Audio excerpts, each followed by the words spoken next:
folks. Hi, everybody. Welcome to this broadband Zoom call. It's a pleasure to see you all of you. It's a great turnout. My name is Rebecca Ellis. I'm the state director for Congressman Welch. And the congressman is interested in hearing from you today about how you've been impacted by the pandemic. Many of you have made efforts to bring broadband to the underserved during this time. So he's interested in hearing about that. And most importantly, your suggestions on how Congress can further promote broadband build out in underserved areas. And I think since many of us can see each other, you are aware, but just wanted to highlight that this call has been advised to the press and it's also being recorded for future broadcast. So with that, I'd like to turn the call over to Congressman Welch. Thank you. First of all, I want to thank everybody. I'm trying to get my thing to work here. I want to thank everybody for coming. If there's anything that's potentially good that can come out of this incredible disaster, it's the widespread recognition of how broadband, high-speed internet is absolutely essential. It's not at all discretionary. The fact that we have to get medicine through telemedicine, the fact that we have to work at home, the fact that kids have to do homework at home, the fact that businesses that have a capacity to deploy their workers at home, it all means that the argument that many of us have been making that high-speed internet has to be seen much like electricity was in the 1930s when the rural electrification made a social and political commitment that we were going to wire the farm at the end of the road. That's really, I think, getting a lot of more support in Congress. So the need to have this high-speed internet and the absence of it and the social impact of not having it is just brutally real. And that's number one. So that's a good thing, I think, that's coming out of this. And as you know, I am the co-chair of the Rural Broadband Caucus, and there's been a significant amount of support from my Republican colleagues who they represent rural areas in large degree, and they are experiencing many of the situations that we experience here in parts of Vermont. That's number one. Number two, I want to thank everybody on the call because I know that all of the various companies, all the providers have been doing an enormous amount above and beyond the call of duty to try to help Vermonters, to help Vermont small businesses. And that is very much appreciated, really appreciated. You have been fantastic. The third thing is that my goal in this call is to hear from you about problems that you're facing and things that in Washington we can do that are helpful. And my view on this is that there's two issues here. One is resources. We've got to make that political decision in Washington that however we do it, we've got to get high-speed internet that is future-proofed to rural America. And when I say future-proofed, I don't want a settling for 25-3. I mean, whatever is available in the urban areas with high-speed internet, unless we have it, we're always going to be playing catch-up. And I know you all know that. But what are the things we can do? Federal government obviously is a resource issue, and I think we're getting some support, hopefully, that'll be available. But then there are other things that really make a difference. The regulatory issues, the models at a community level, the big providers don't have an economic incentive unless it's really helpful for their bottom line. I think so many of us here in Vermont are providers don't have that just bottom line shareholder approach. They really want to help the community, as you have demonstrated so far. So that's my goal in this, and I'm going to be pretty much in listening mode. Rebecca's going to kind of move us along. We've got a lot of folks, and I'd like to hear from everyone. But I think on those themes of what are the problems you're running into, what are you recommending we do in Washington? And then this is something that we can do on a regular basis, because if we get momentum to accelerate in DC, and start moving forward, I'm going to want to be very, very much in close contact with you about what to do so we don't blow it, but that's possible. And just spending money is not going to be the answer to this. It's got to be successful implementation. So, Rebecca, I'll turn it back to you and thank you once again. Great. So what we thought we'd start with is to hear from folks in some kind of order to try to give everybody a chance to talk. And we thought we'd start with the commercial providers first, and then go to community-owned providers, utilities, and contractors.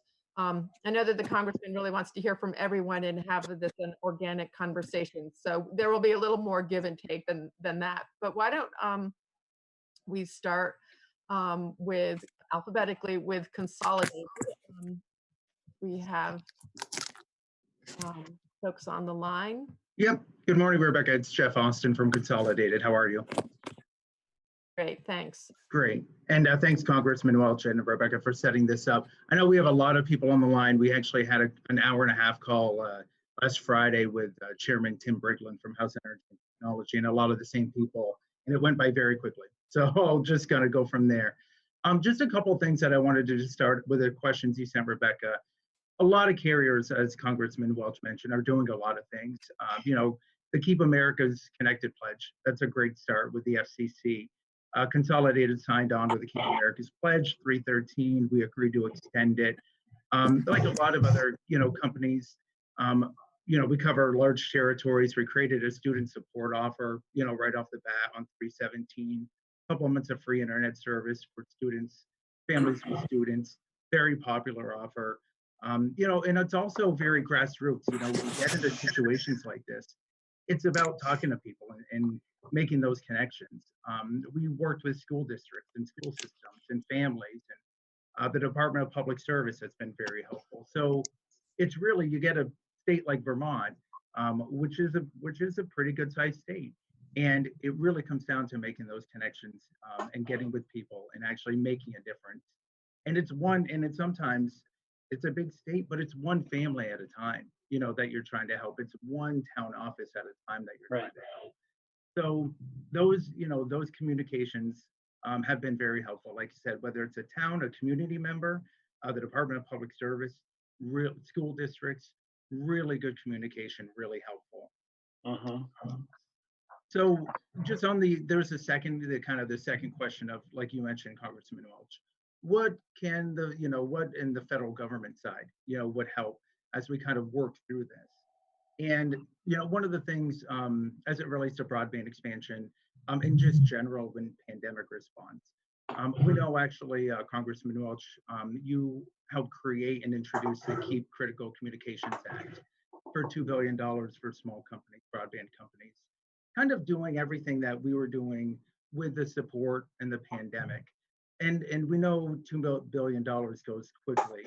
I know one of the things Consolidated wouldn't qualify for that, as the current parameters stand. So any kind of federal support as it relates to, the goal of the legislation to align with what I mentioned earlier, all the things that we've done, keeping America's connected, expanding broadband.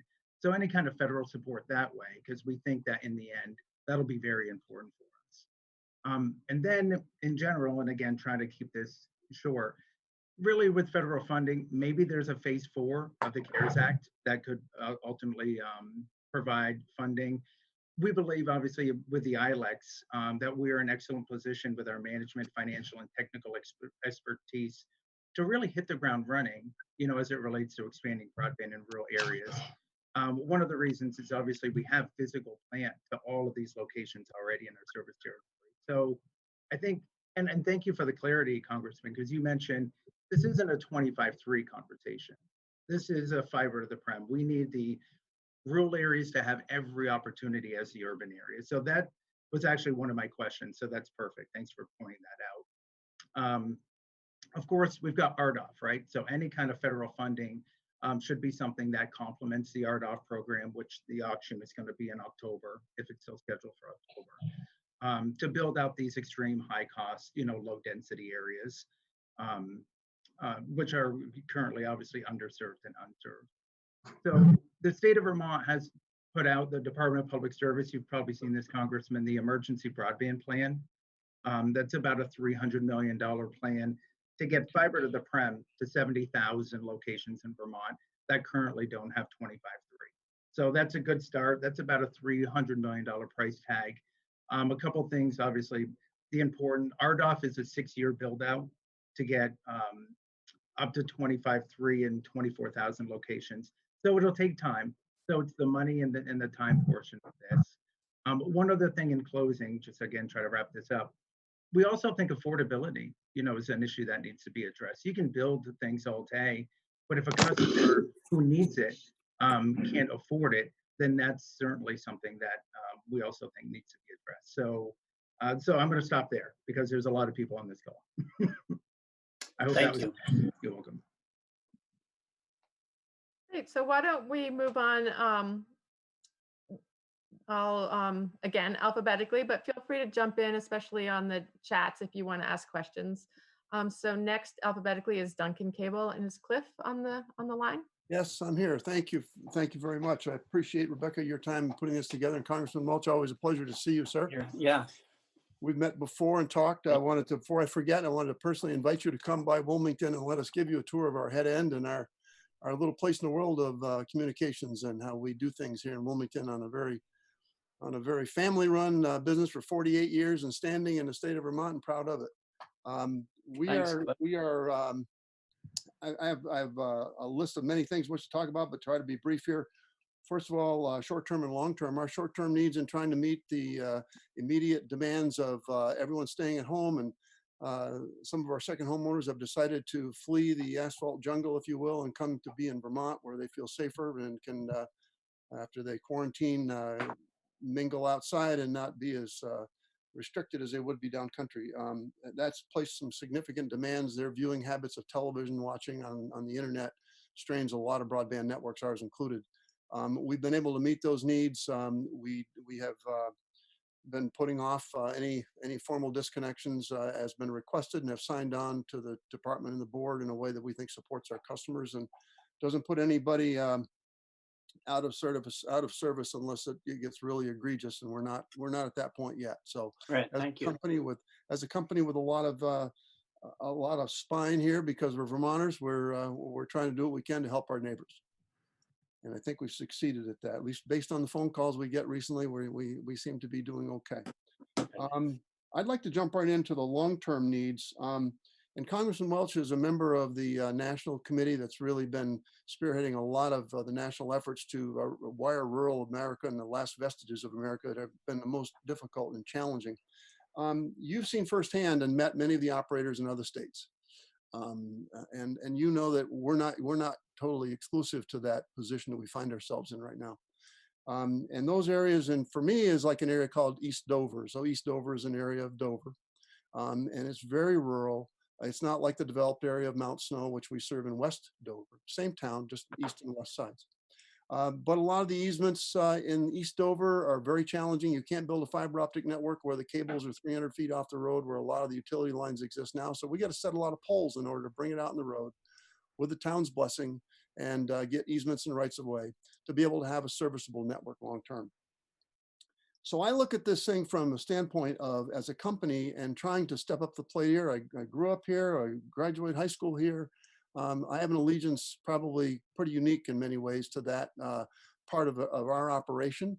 And I really want to be there for our neighbors and the people I've known all my life. And we've been funding that in-house. And I'm proud to say we've been doing it out of cash flow.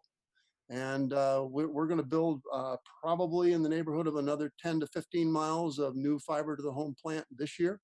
We currently have about 20 to 25% of our network overbuilt with a fiber to the home gigabit Ethernet network. And it's all passive in nature, which means when the power goes off, our customers stay engaged and online. But East Dover is an example of an area that's very, very challenging. And the numbers just aren't there. And we need support, we need help, and in two ways. Obviously, the financial piece of it, we can't do it all financially. We have experience with the BBID process in Vermont, where federal money was administered through through the Vermont Telecommunications Authority, and we partnered with both the communities of Wilmington and Dover, and as well as the state and federal government to succeed at building about 5 miles of plant to an area that was strictly on dial-up at that time. And so from that experience, we've moved forward, and with about 300 fiber to the home customers currently, we offer currently just up to 100 gig to 100 meg, I'm sorry, to a customer. We have no data caps in our fiber network. Our minimal service is 30 by 10, and we have 3 flavors of it. If you want to go to duncantelecommunications.com sometimes, Congressman, you can see right there what our actual levels of services that we offer are. And we want to build nothing but fiber to the home at this point. We're not doing any coaxial expansion. We believe fiber to the home is the future, and continue to engage in that completely. But I would like to close and just commenting on, after looking at the whole process for the rural, the Rural Digital Opportunity Fund, RDOF. One of the things that strikes me, and it's not uncommon, I found in all these years with the FCC, it's a very complicated process for us that are not only the administrators, but we're also the builders of these networks. I'm not sitting here with the luxury of an attorney or an Luxury to go into that process and engage myself for days on end. I just don't have that time. So I would ask you to do what you can to work with Chairman Pai, who I support wholeheartedly, and I think he's done an excellent job. He's been a breath of fresh air as the chairman of the FCC. I hope that we can create a process through RDOF that is indicative of the concerns and the needs of the small operator to be able to apply and have a fair playing field that gets us opportunity to secure some of this funding for those areas we're desperately trying to build and can build with a little help through that program and others like it. Thank you very much, Cliff. And please come see us. Okay, I'd like that. I appreciate it. When safe to do that. I'd like that a lot. We would make our time available for you, sir. Thank you. Thanks.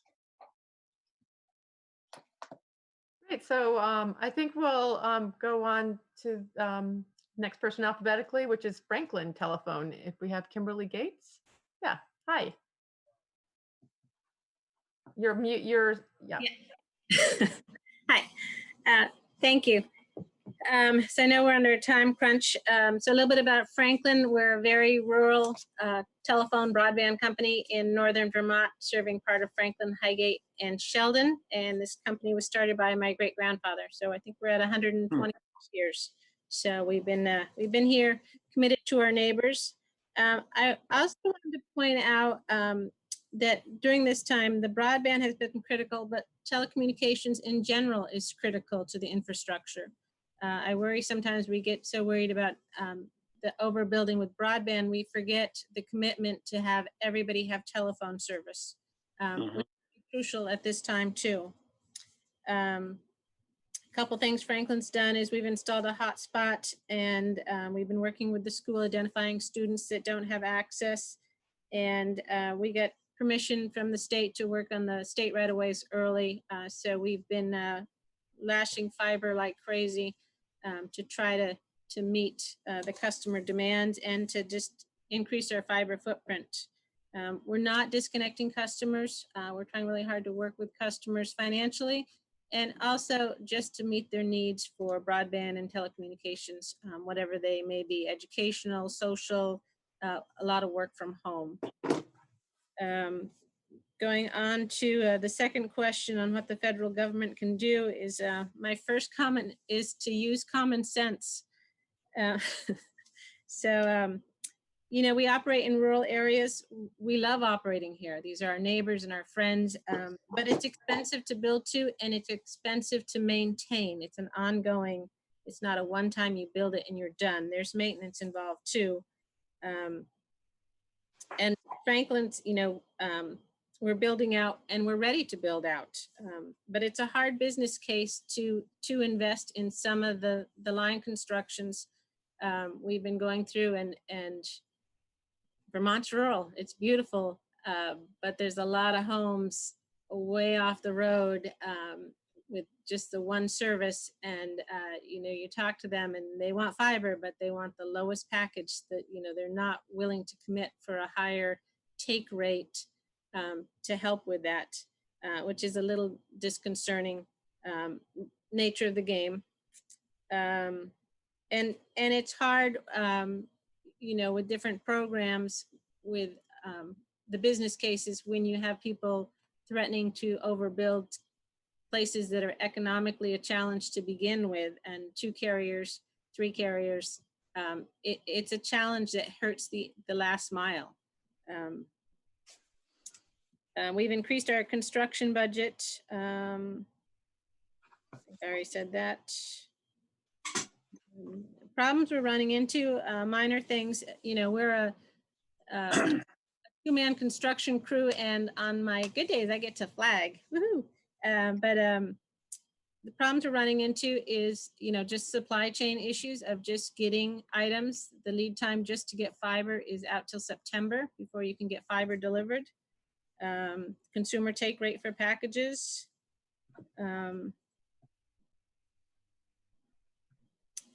That's my brief little summary. Thank you very much. I'd like to see you out there flagging.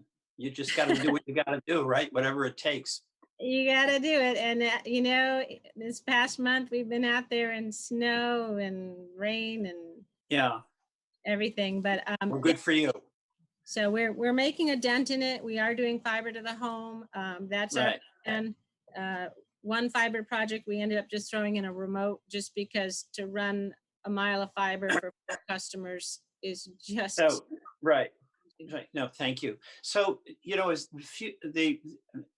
some of these topics are ongoing, like there's a problem of overbuilding. How do we address that? There's a problem of underbuilding, and obviously the big companies just don't have a business model that pays any attention to rural America because they don't get the return on investment. But I'll be interested in the recommendations of the future of the speakers going on about how do we deal with that issue of overbuilding versus underbuilding and other specific things that you want on front of mind with us in the Energy and Commerce Committee. So Rebecca, who's next? Yeah, so next, alphabetically anyway, is Kingdom Fiber with Michael Birnbaum. And I think Michael is audio only. I'm looking for him. Nope, there he is. He's both audio and video. Okay, I'm unmuted. Sorry. So I was just making a note Michael again. Yeah. to respond to Peter's new issue. So I am with Cloud Alliance, which is a fixed wireless ISP in Central Vermont.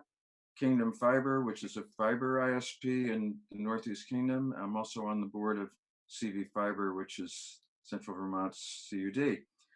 And I'm going to just restrict my comments to the specific questions that Rebecca sent out because in interest of time. So what are we doing now? We're still installing on both companies. We're suspending no accounts for non-payment. We're imposing no late fees. We're extending credit and establishing individualized payment plans. And so that's what we're doing for existing customers and brand new customers. And then I don't want to steal too much thunder from Luke and Carrick and others, but I'll quickly say that we're currently partnering with New England Wireless with the encouragement of the Department of Public Service and the essential assistance of Belco and Vermont PBS to develop a high bandwidth fixed wireless solution for students and staff of the 12-town Kingdom East School District.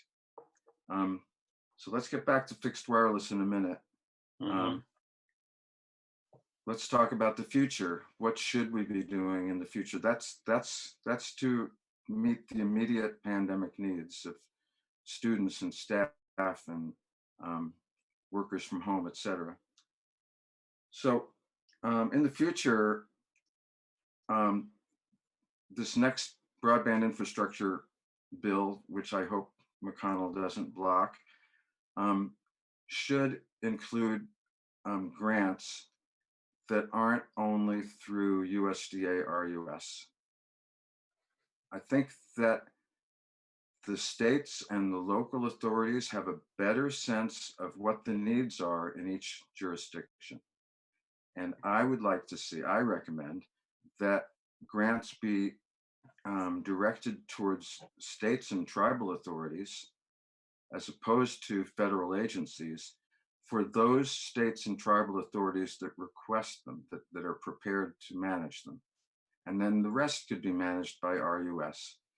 But in the case of Vermont, we have a very capable Department of Public Service. We have a very capable set of legislators and a vibrant community of communications union districts and local providers and larger providers. And amongst us, we can figure out what's best for the state. And I think that can be generalizable to the rest of the country. Now let's talk about fiber.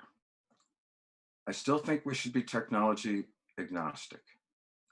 I know it's not popular to say that anymore because fiber is great. Fiber is best, usually. I have a fiber company. I love fiber. But it's not always the best solution. It's not the fastest solution, and it's the most capital intensive solution.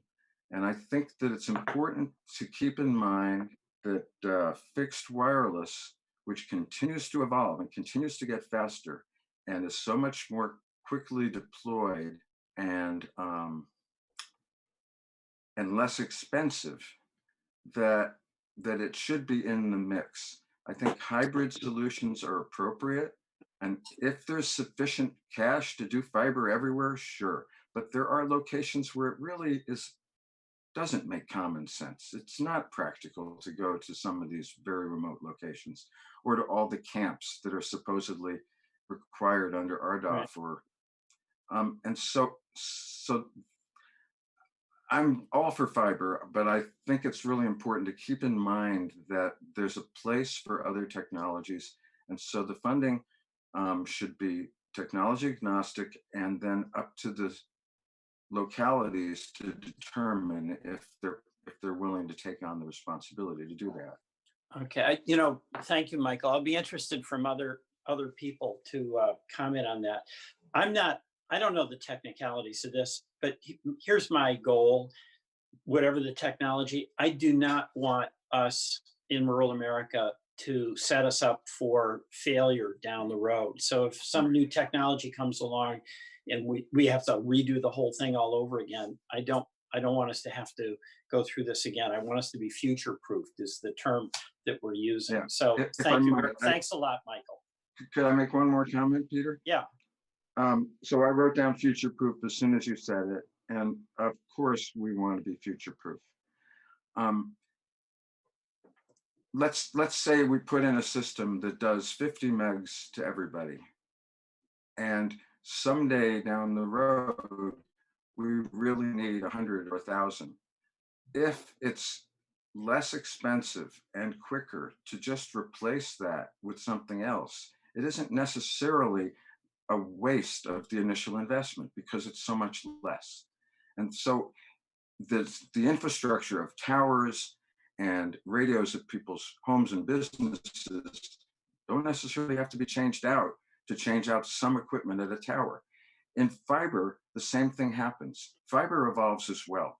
We're not going to have to change the fiber. No, we got a lot of people here, Michael. Yeah, so okay. I got your point, but I don't want us to do is get into a long discussion about which technology is better. That's fine. That's fine. I mean, not on this call. That's incredibly important. Yeah, but I don't want us to get stalled on that issue. That I'm not going to be able to resolve. Thank you. Thanks. Hey, thanks. So I am keeping an eye on the Zoom chat as well if people want to put in questions. But going along in the order that I have, next was New England Wireless. So do we have Luke Bobia? Yep. Hi, Luke. Yes. Hi. Thank you very much, Rebecca. Much appreciate you organizing, pulling this video conference together. Congressman Welch, thank you for being our host. We've never met, but I'm very glad that we're here talking about this subject. Just a few words about New England Wireless. Many of you know of us and some of you don't. New England Wireless is a fixed wireless provider. It has customers in 37 towns across Vermont, including the north, very much in the Northeast Kingdom, including Maidstone in southern Vermont, in the Tri-Mountain area. We are in the Upper Valley, in the Canaan-Colebrook corridor. We're also over in Lake Dunmore and Salisbury, and we do provide hotspot services in campgrounds in Vermont. We are a privately held company, relatively small by the standards of others who are on this call. We've been very busy during the pandemic. We've added quite a few customers. We've also upgraded a lot of customers because of stay-at-home requirements, educational distance learning.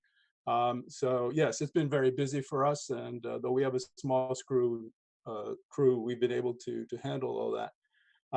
I won't echo what I would support what Michael Birnbaum has said, and I won't repeat it.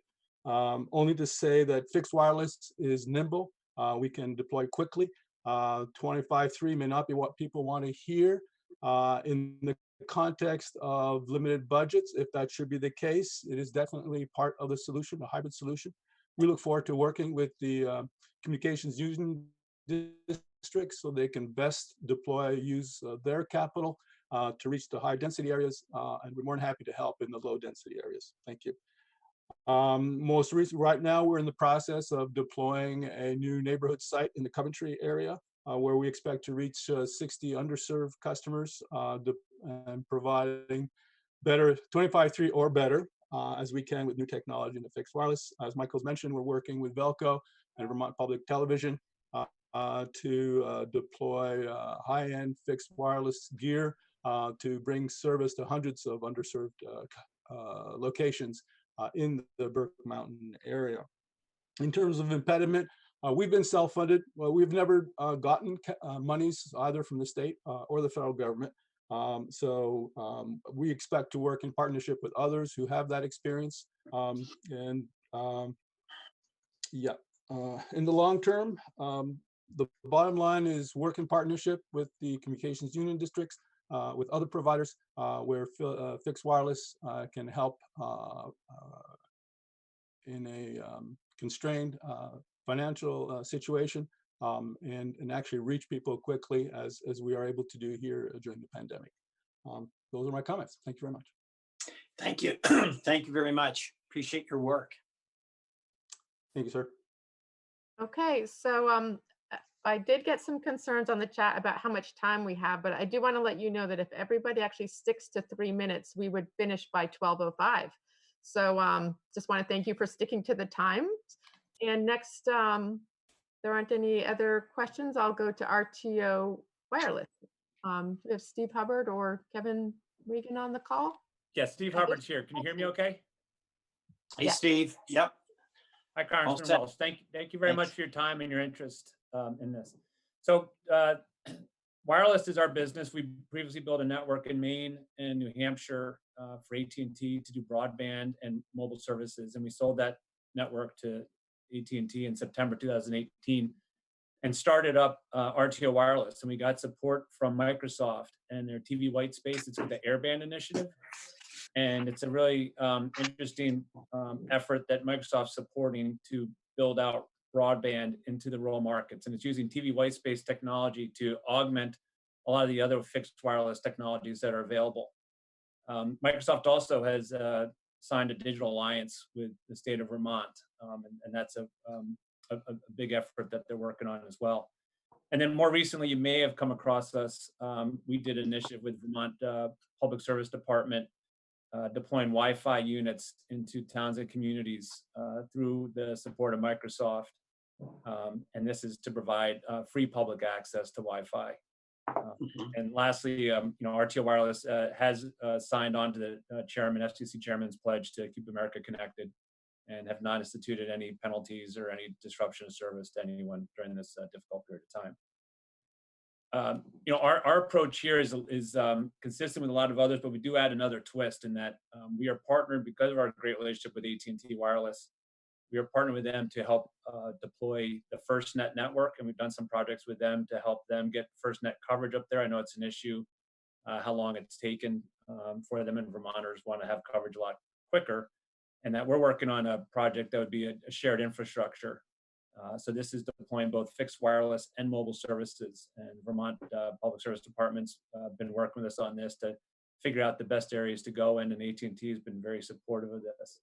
And our goal here is to, because emergency services are also critical, is that we're helping to push that and accelerate it by partnering with Microsoft and AT&T. We're able to keep the cost down, deployment costs down. So this is something that's important. And the other thing that is mentioned, and you saw it in the RDOF structure, which is geared a lot more towards fiber, but it is a long-term plan. And I think you've heard here that wireless can get up a lot quicker into the marketplace and help get coverage. And I think right now we've seen a lot of instances where schools need to have the connectivity during a crisis like this. We don't know how long it's going to be extended. And so RTO is working on some solutions, creative solutions, and some of these involve some military solutions and commercializing them.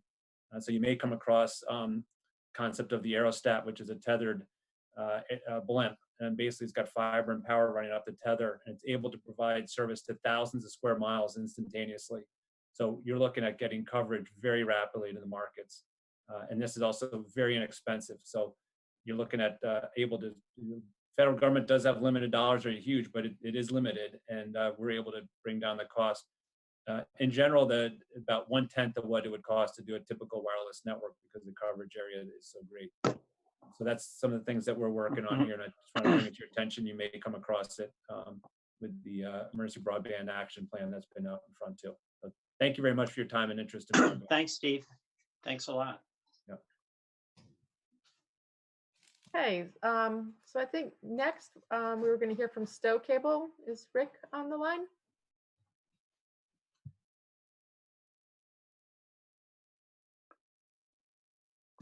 I'm looking for Rick.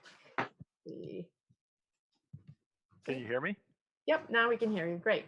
Yep. Oh, I'm sorry. Good afternoon, everybody. Thanks, Rebecca and Congressman Welch, for holding this event for us. I'll be brief. I think that, like everybody else, we've suspended disconnects and late fees. It's something we've done to help. We're working closely with the school districts to ensure that all the students and teachers have access, regardless of whether their ability to pay. So we've done free installations for these folks and provide all the equipment and everything at no charge. We've also added some hotspots in Cambridge, Jeffersonville, and Stow for folks so that they're free Wi-Fi hotspots, so they can work where they don't have access out in the rural areas. They can come into town. One of the larger ones is at the town hall in Jeffersonville that we completed. I really don't know if there's much more I can add to what some others have said. I think that one of the issues we face with the federal portion is just trying to navigate. We're like Cliff. We don't have big attorneys and things like that here, so we're trying to navigate these forms and these documents ourselves, and it makes it a little difficult. They're kind of onerous to go through. So if there were anything that could be done to make that a little bit easier, that would be very much appreciated. Right now, all of our construction we do, it's 100% fiber to the home. So everything that we're building now, and we continue to build even during this crisis, is all fiber to the home. We've been averaging about 7 to 10 miles annually doing that. We're also in the process. We've upgraded our CMTS and our HFC network to accommodate those customers on cable modems, which still works very fine with a 25.5 meg lower policy. But we've just upgraded that CMTS to ensure that folks can continue to get whatever they need. Right now, we're seeing folks increasing to around the 100 meg range. Our fiber is all symmetrical. The CMTS is asymmetrical, but we keep the upload pretty high. So that's helped a lot of folks. We've increased it, and that's kind of where we sit right now. We continue to do what we can to help. We're community members. Been here since 1983, and we're not going anywhere anytime soon. So we'll just continue doing what we do. Thank you very much. Thank you. Appreciate it. Thank you. Hey, thanks for keeping to the time limits. We're doing okay. So next we have Michelle Guite from BTEL. Hi there, Rebecca. So I have with me Jean-Paul Guité, who is my son, and Peter, or Congressman Welch. About 20 years, you saved VTEL from being driven out of business by the state of Vermont just when Jean-Paul was being born. So we know your commitment to broadband has been going on all these years. Jean-Paul has grown up, and so That's great. we've been admired for all these years.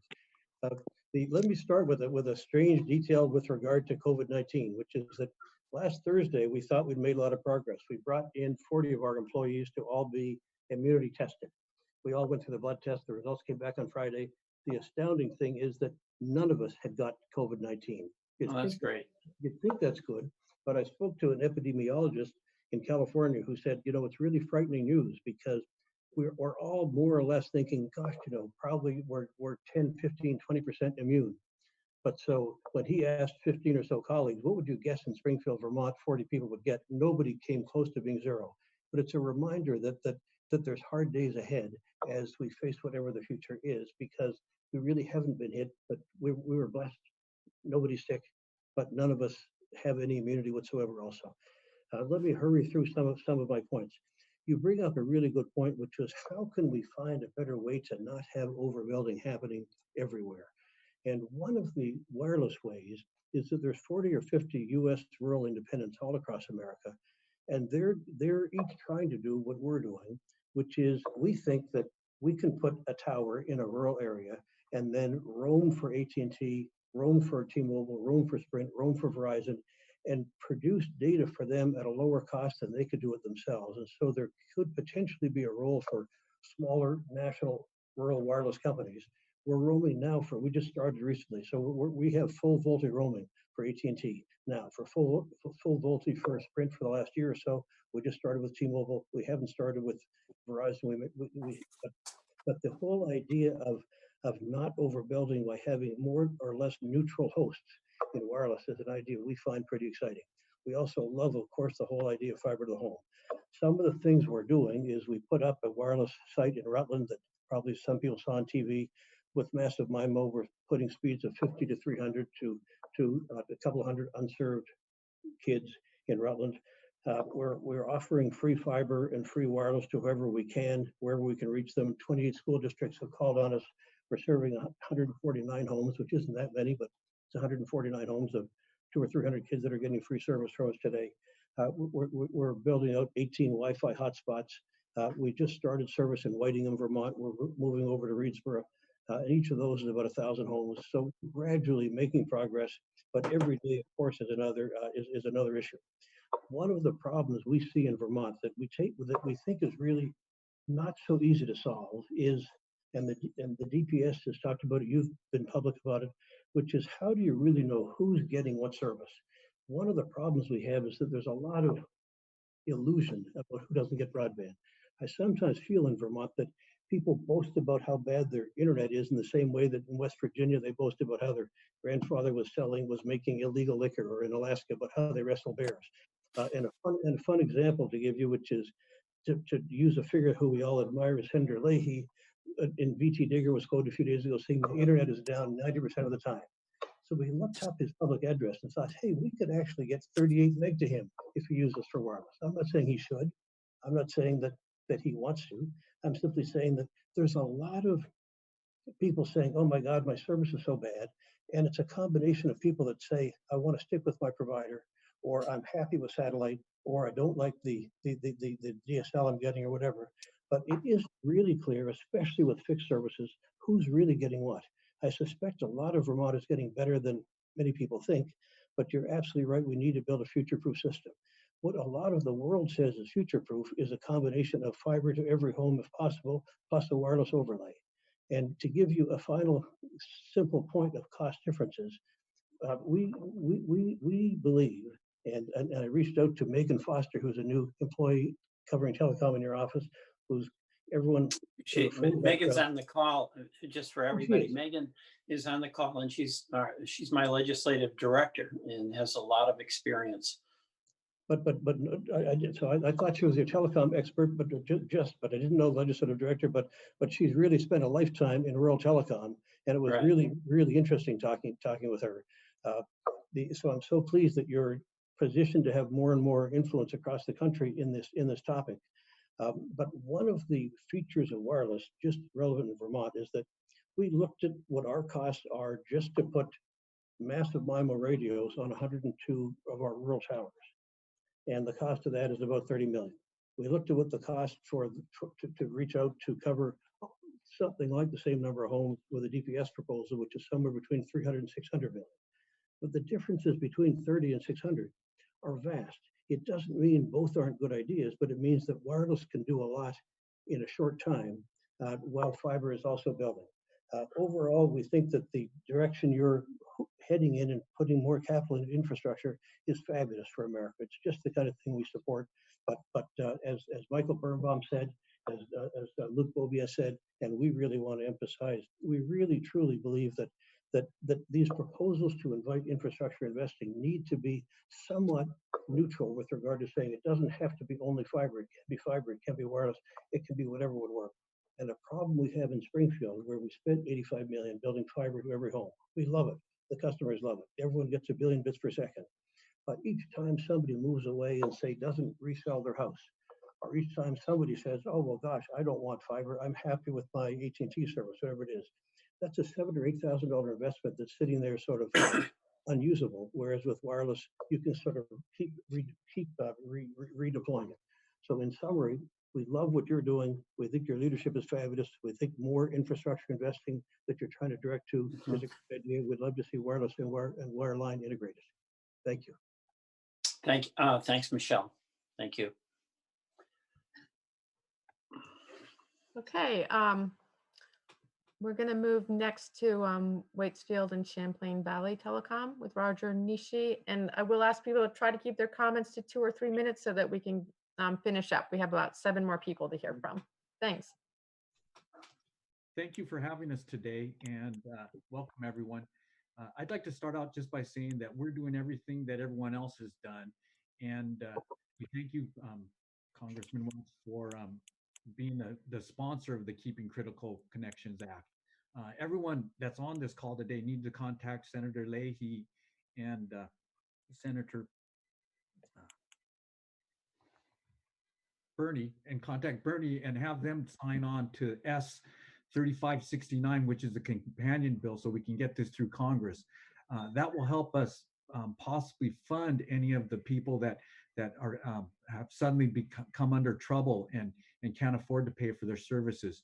We're not worried about the bad actors we've always had. We know who they are, and we know what will happen with them. It's all those that have suddenly become on hard times, that when we hit the end of June and won't have the capacity to or the ability to pay their bills. So if there's any way we can get that through to help us out, that would be great, because any money we don't collect, that it impacts our construction budget. It impacts our ability to reinvest into our network. And what we continue to do, we continue to invest in fiber. I will say though that everyone on this call should be glad that we pushed our copper networks out as far as possible and didn't go to fiber immediately. If we would have gone to fiber immediately, over half of our network, or maybe even more, wouldn't have the speeds they have today. They wouldn't have the 10/1s or 25/3s to many of them. So the copper network served its purpose. We got more bang for the dollars that we spent than we would have gotten with fiber networks. To continue onward, if you could take a look at some other bills, if you could take a look at the Serving Rural America Act, it's HR 6456, and the Universal Broadband Act, which looks to expand the Universal Service Fund base, that would be great. That was just introduced by Representative Peterson and Young, I think, within the last week. And I can get Megan to discuss those if you'd like. Yeah, that'd be good, Roger. One other thing that we could do, and I ask, is we really need to take a look at the impact of all the demands on our networks by the edge providers. I know that we've had to upgrade our backbone this past year just because all the usage. And I know that's what our networks are for, but those are some costly upgrades that everyone on this call I know has had to make at some time in the past year, so that their customers can continue to get the broadband speeds that they want and to get to the world. So to wrap it up, I just want to say that thank you for having us here today, and we're continuing to invest. And one last thing, it's dealing with the CARES Act. We're ready to. We have shovel-ready projects that we can move forward if we can get some additional dollars to make those work. Thank you. Okay, thank you. Thanks, Roger. Great. So we're going to move now. We have a couple of community or communications union districts on the call. I believe we have CV Fiber and EC Fiber. So Jeremy, are you out there? I'm here. So CV Fiber is a communications union district that covers 18 towns in central Vermont, Washington, Lamoille, and Orange counties. So I'm just going to get right to it. I think whatever efforts that that you get behind for broadband, we need to make sure that nobody gets left behind, so that there are no gaps. If somebody wants service and wants actual, real, modern speeds, then they should be able to get it. So, like you said, future-proof speeds and matching Vermont's goal of 100, and that means fiber for the most part. So I would like to see. So people have opinions about, should we be agnostic? I'm of the opinion that it should be fiber, using wireless to temporarily fill those gaps until we can get fiber there. In the same sense as what Roger said, where the copper will eventually, as I understand it, they will be replacing their copper with fiber. They'll be getting there. So fiber everywhere that we can, and then using wireless temporarily until we get fiber. I think the other thing is, like Michelle said, we need to have a way of proving speeds and coverage. So if someone has a particular speed, we should be able to hold providers accountable. We should also be able to go to a person and say, hey, these are your options, and these are the actual, real, measurable speeds that you get. The internet service that I have has a particular advertised speed, and I rarely get it. And I'm a computer scientist, and I have the network testing tools, and I test it, and it's when it's on, it's okay, but it's not but it's not great. And that's something I hear anecdotally from a lot of people too, and indeed was one of the reasons that we created the communications union district in the first place. I want to echo Michael Birnbaum's suggestion of having some Vermont-based administration of federal grant money and loans. That's I think that would be a really powerful enabler of community-based efforts to get everyone service like ours. And I'm just going to leave it there, looking at the clock. Thanks, Jeremy. And I think we have a couple people on the phone on the call. Thanks, by the way. Thank you. We have, I don't know who wants to speak. We have Stan Williams. I think Chris Recchia is also on ValleyNet. Rebecca, Stan's going to go first, then me, and then we're going to be real quick. Go ahead. I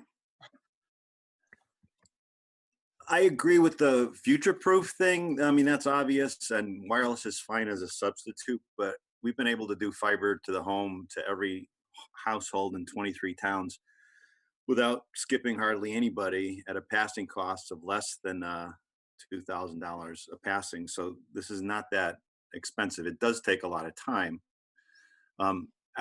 We can't do what we did before with, apologies to VTEL and Fairpoint. The 2010 stimulus gave $70 million to wireless to cover the state. Here we are again.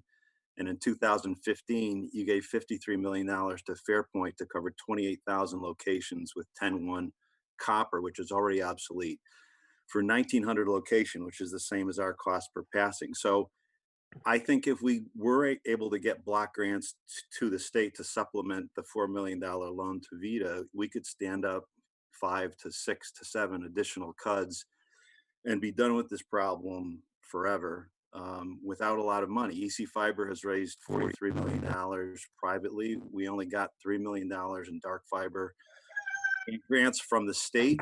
And so that's not a bad investment to invest $3 million, and we raised $43 million privately to do this on our own. So it's not that expensive. And there is a point where the private sector can come in and fund these things. So, you know, I wish we had $300 million 10 years ago. We'd be well done with this problem by now. But I just want to be clear that, you know, you got to do the universal service, not by location.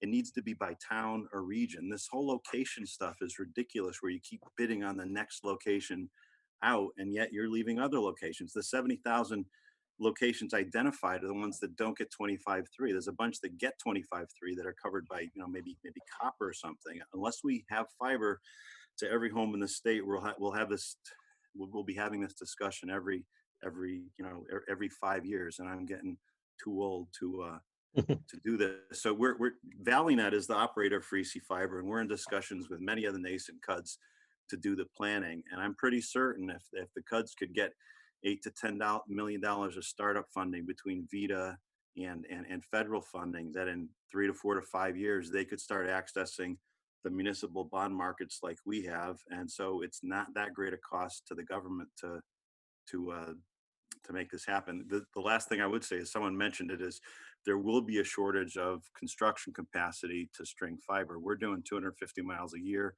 If you have 5 different districts in the state doing that, I know there's some folks on from Cable. They're going to need help, and there's not enough bucket trucks in the state to build, 1,000 miles of fiber a year, which is what we're looking at with 5 different districts. But I would advocate for the districts, based on what EC Fiber has been able to do in our 23 towns, which are not super high density or anything. Our average E911 density is about 14 households per mile, and if you look at the census data, it's probably about 12. Now, there's portions of the Northeast Kingdom where this won't work without some ongoing support if their linear densities are below 8 or 6. But in most of the state, which averages 14 homes a mile, this fiber works, and it works with just a little bit of startup help before the private sector can come in and fund it. Irv, Chris? Yeah, thank you. Rebecca, real quick, and thank you, Rebecca, and thank you, Congressman Welch. 2 apologies, one for my hair, which in another few days I can put in a ponytail, and for a rooster that you're gonna hear in the background. I just wanted to tell you what we've been doing. We've been working with school districts and stuff to actually hook up children that are eligible for free school lunch or reduced school lunch. We're doing free installations, free work, and free internet through June. We have reached about 25 of the students that have been asked to join, who otherwise couldn't afford our service. So I think that it's real key to talk about long-term affordability, the way that was mentioned before. I agree with that. Want to reemphasize the idea of the block grant concept, because I think that the state is very capable, and I know June is on. The DPS is perfectly capable of administering this to make sure that we get where we need to go. And frankly, if you can loosen up some of the RDOF requirements, that might help as well, because of the locational thing that Stan just mentioned. Finally, I just want to say that we are committed to working in whatever form we can for the fiber to the home. We agree, and I appreciate Jeff Austin's point that they are focused on fiber to the home too, even though they have a ton of copper. That is where we need to go, and so I'll stop there and go to Irv briefly. Okay, Irv, you've got to be really brief.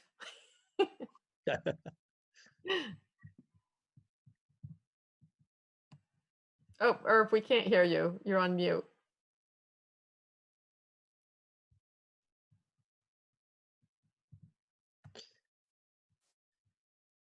Hello, you calling in? He was on. I think he's trying to call in. You know what? I'm going to skip down to Sue K, if you're on, just because you're last in the list, and I want to give you a chance to say something before we have to end the call. Sue, are you still on? Yes, I'm still on. And hi, Rebecca. Can you hear? Thank you for the invitation. Andy, are you on? Yes, Andy's going to do some speaking for us. Thank you. And Okay. hopefully you can hear me now. Yep, we can hear you, Andy. Fantastic, because my phone just hung up in a timely manner. Thank you very much, Congressman and Rebecca, for having this call. I see a lot of familiar faces and names on this. For those who don't, real briefly, Eustace Cable is a Vermont-based company. I call it a true Vermont success story. We've been in business for approximately 40 years. Started with a handful of folks. We now have operations across the US and in the Caribbean. We support a lot of the critical networks for the folks that are on this call. And I would just say for what we're doing right now, early out of the gate, starting at the very top with Sue, there was a lot of emphasis for us to be able to keep our folks moving because we have a large workforce. Obviously, it's imperative to keep the networks up. So there was a lot of focus in our group about how to deal with the COVID-19 in particular. Having said all that, from our perspective on the contractor side, we've been involved with a lot of these build outs. The past few years, the state of New York has had an extensive work going on with a lot of serious challenges. And I think one of the things that often gets overlooked with the funding, there's two things that come to my mind. One is when it rolls out, there seems to be a whole lot of lack of consideration to the time that's involved to ramp up and actually get the jobs done. So there's usually some kind of deadlines put in place with the funding that are extremely hard for the actual operators and the contractors to meet. Concerns about fiber materials are certainly one. In fact, there will be a lot of people that are going to be rolling out with build outs with the stimulus money, I think. So from my perspective, one of the critical things and the advantages for the Vermont folks, because we are such a close-knit community, is really being able to interact and communicate amongst ourselves with some leadership help, of course, to sort of cut through some of the divides on the make-ready side, which is constantly a challenge for building out new networks. And just to elaborate on that briefly, Congressman, I know you're probably well aware because you do seem to be a champion of the telecommunication cause. Mhm. Thank you for that. But we have all these funds allocated, and we say, go. You have a year to get this done. Typically, there's a year just to engineer, but we're going to steamroll this through. Mhm. The money goes to the companies, but the make ready, who's going to pay for the make ready, right? The other companies, the pole owners, they've got to scale up too to get the job done. So one of the things that I think bears some focus with all this is simply being able to use our resources and communicate in a way that we're able to sort of step between some of the red tape of the situation. I think that's a huge thing. Mhm. And at that same token, I think it's very important that we are poised to strike fast and have some rough designs in place in anticipation so that things like bulk fiber can be ordered timely and pole permits can be processed quickly, even while final designs are sort of being developed. Well, So thank you. go ahead, Congressman. By the way, I know June Tierney's on this, so I know she's aware of all those issues and pays great attention to them. So, June, thank you. Excellent. Yeah, I do think that's at my level, that's at the core. I've heard a lot of discussion about architecture and technology. From my standpoint, we work with pretty much all of the technologies out there. And I think that Vermont is a challenge to both wireless and hardwired in different ways. The topography makes it harder to construct sometimes. That same topography makes it hard to get a wireless signal everywhere you need it. Some hybrid approaches can certainly be effective. At the end of the day, I think the more fiber we can put out there, the better overall will be. But I certainly don't want to dismiss the wireless. Thanks. Thank you very much. Thank you. So unfortunately, Congressman does need to get off the call, and so we will not have time to go to the electric utilities. So as I sent in an email and a message, please feel free to contact us after the call. And Peter, did you want to say any closing Well, remarks? I did. We've got to solve this problem, this issue. We've got to get everybody wired, and it's not just the resource issue. And I don't have the answer on technology, but I do have a very strong view that whatever we do has to be future-proofed. And I do think that however we get there, we've got to have high-speed internet for the future of rural America. I mean, rural America is literally being left behind. There's disinvestment here. There's attributes that we have if we can rebuild our rural economy.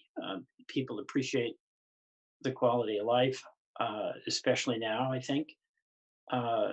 And there's a sense of community that's under significant strain because of the erosion of the economic foundation of our rural communities. But we can never get our economic foundation reestablished and reinvented without high-speed internet. And it's really gratifying to me that there are so many extremely able people with a vision for what could be, with entrepreneurial skills and capacity to execute and implement. And the frustration I have, quote, as a policymaker, is landing on some clarity about how best to proceed. And it may not be that there's only one way to do it, but we really want to have all of our efforts be focused on a path forward where we get steadily that build out of the internet system we need. And I see what we're doing today is just one more step in trying to come to some consensus about how we proceed. And that's a challenge because there's different models out there that can work here and there, but at some fundamental level, we have to have a model, however many different voices there are, that actually gets that high-speed internet to all our homes, which are potentially businesses. So this is an ongoing process, obviously, and I'm very grateful to the folks who are on the call and all that you're doing. And I see my job as trying to have policies and finances that enable all of you to succeed. And I know it's a major issue for the governor. I know it's a major issue for the Public Service Department and for the Public Utility Commission. So we're all partners here, and whatever debate we have, I think all of us are committed to that goal of getting that high-speed internet and getting it done sooner rather than later. So I do see this as an ongoing process, and I want to say thank you. I do see us as though having a moment, which I don't want us to blow, where because of this virus and the absolute existential necessity of having high-speed internet for medicine, for education, and for business, that gives us some wind at our back, and I want us to use it wisely and effectively. So thank you all very much. Great. Thank you, everyone, for joining us. Thank you. Thank you. Bye-bye. Pleasure. Thank you. Bye, everybody. Bye.